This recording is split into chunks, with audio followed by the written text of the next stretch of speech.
जी, आपने सर आंदोलन की बात की और जी। आंदोलन आज की तारीख में ये पूरे देश के पैमाने पर पैमाना बना हुआ हमारा किसान आंदोलन। तो एक तो सर है कि 3 तरीके का आंदोलन आपके सामने से गुज़रा है। आपके बचपन में आपने देखा कि ये आरएसएस का आंदोलन जो हुआ करता था, सांप्रदायिक आंदोलन हुआ करता था। उसके बाद स्वाधीनता आंदोलन का उसके पहले का इतिहास रहा है जो ये कांग्रेस के नेतृत्व में हुआ करता था। और जी। आंदोलन के चैंपियन मानी जाती हैं वामपंथी पार्टियां। जी। ये कम्युनिस्ट आंदोलन हुआ करता था। इन तीनों हम्म। आंदोलनों में आप क्या डिफरेंस देखते हैं? सर मैं एक छोटा सा एग्जाम्पल आपको दे देता हूं अभी, वामपंथियों का और आज के हालात का। मेरी नॉलेज में वामपंथी लोग जो हैं, चंदा इकट्ठा करके अपना काम चलाते हैं, चाहे वो आंदोलन हो, चाहे वो पॉलिटिक्स हो। आज जिस प्रकार से भारतीय जनता पार्टी ने पैसा इकट्ठा किया है, और शायद वामपंथी लोग ही गए वहां पे सुप्रीम कोर्ट में कि भाई ये जो इन्होंने चंदा इकट्ठा किया है फर्जी तरीके से, इसको जो है खोला जाए, वो खोले भी। आज जितना कांग्रेस को भी कुछ ना कुछ मिल ही गया, उसमें भले ही कम मिला हो, लेकिन वामपंथियों को तो कुछ मिला नहीं है। तो सर आप कैसे इनके साथ लड़ाई लड़ेंगे बराबरी करके? ये तो मैं ये फर्क देखता हूं, इसी को इस आंदोलन में आप जोड़ लीजिए। आज के जो आंदोलन है, खासकर अगर आप दूसरे आंदोलन की बात करें, क्या वो आंदोलन इस प्रकार के हो रहे हैं जो पहले होते थे? बिना पैसे के कोई आंदोलन हो सकता है?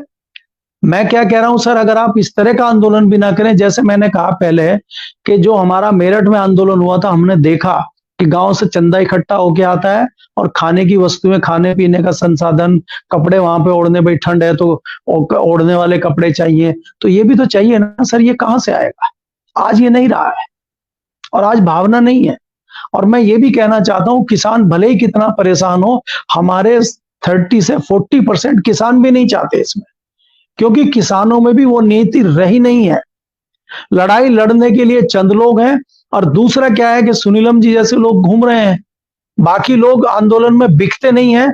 ये मैं इसको भी साफ गोई से कहना चाहूंगा कि कई लोग समझौता कर लेते हैं हालात से, कई लोग डर से समझौता कर लेते हैं, कई लोग पैसों के लिए समझौता कर लेते हैं, लेकिन समझौता जब कर लेते हैं आप, तो आंदोलन खत्म हो जाता है। तो मुझे लगता है कि तमाम आंदोलन में यही फर्क है कि आंदोलन पहले बिकते नहीं थे, नेता समझौता नहीं करते थे। आज के नेता समझौता कर लेते हैं, और एक नेता के समझौता करने से बाकी की भी छवि खराब होती है, मेरा ये मानना है। जी। जी सर।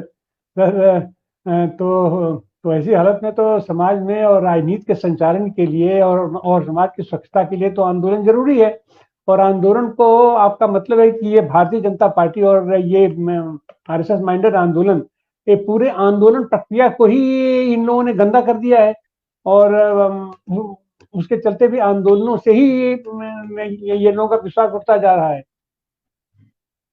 देखिए तिवारी जी, अगर आप देखें, किसी भी चीज की एक लिमिट होती है, एक सीमा होती है। मुझे लगता है कि अब सीमा बहुत ज्यादा आउट ऑफ कंट्रोल हो गई है। आप किसी चीज को अगर बहुत ज्यादा दबाते हैं तो उसका बहुत ज्यादा रिएक्शन होता है। तो एक ऐसा आंदोलन होगा जो बिना बुलाए वाला आंदोलन होगा, लोग सड़कों पर उतरेंगे, वो दिन भी दूर नहीं, मैं आपको बताऊं। और आप अंदर ही देखिएगा, आप अगर भारतीय जनता पार्टी की बात ही कर रहे हैं, यह आंदोलन भारतीय जनता पार्टी के अंदर से ही निकलेगा।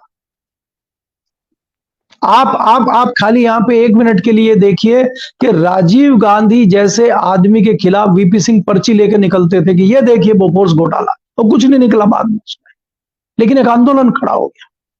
और यहां तो अगर कोई पर्ची निकाल लेगा तो इतनी बड़ी पर्ची निकल जाएगी।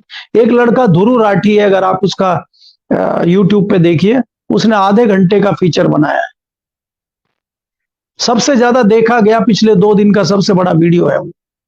तो लगाएं उसमें, उसको अरेस्ट करें, सीबीआई क्यों नहीं ले जा रही है उसको? तो सर ये चीजें लोगों को समझ में आ रही हैं, लेकिन लोग जी समझना नहीं चाहते सर। लोग समझना नहीं चाहते, लोग सवाल नहीं करना जी चाहते। मलिक और साहब, ये, जी। समय लगभग पूरा हो गया है, 1 मिनट का समय बाकी है। मैं चाहूंगा जी। कि जी। जी। आप पत्रकारिता जगत के लोगों से या आप किसानों से, आप का जो भी सोच हो, वो अगर आप एक बार ब्रीफ में रख दें कि आप क्या चाहते हैं, जी सर। पत्रकारों से क्या चाहते हैं, किसानों से क्या चाहते हैं, नेताओं से क्या चाहते हैं। बस 1.5 मिनट का समय है।